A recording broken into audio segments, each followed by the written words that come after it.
Qiziqarli savolni eshitamiz bolalar. Qadimda bir podsho bo'lgan ekan. Podsho qizi Malikani turmushga bermoqchi bo'libdi. Kuyovlar o'rtasida, ya'ni musobaqa uyushtiribdi. Shahzodalar o'rtasida. Shunda ikkita shahzoda finalga chiqibdi. Ularni podsho chaqiribdi-da, musobaqa uyushtiribdi, ya'ni chavandozlik musobaqasi.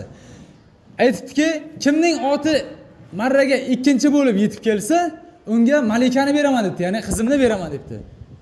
Shunda shahzodalar yugurgancha otlarga minibdi-da, birinchi bo'lishga shoshilibdi. Nimaga?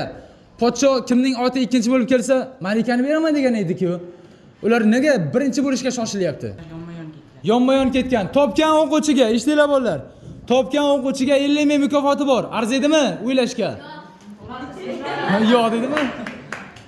Kimda javob bor? 50 ming so'm mukofoti bor. Topgan o'quvchiga. Qani javob? Eshitamiz. Ot bitta bo'lgan, malades, shogird xato. Kimda javob? Xato dedim-ku. To'g'ri emas. Oti degan o'zi emas-ku. O'zlari ketgandir otini taylab. Yo'q. Otini ayda o'rgan. Yo'q. Nima? Otni oyog'i singan? Yo'q. Masalan, bitta ot tezroq ketsa, uni xato. Xato, malades. Kimda? Senda nima javob? Shogird. Yo'qmi javob? 50 ming mukofot yutishlaring mumkin.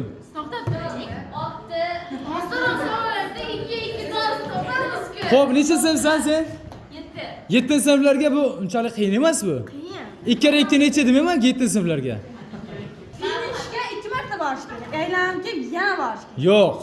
Yo'q, unday emas bolalar. Yo'qmi javob? Xo'p. Javob yo'q, demak pul ham yo'q.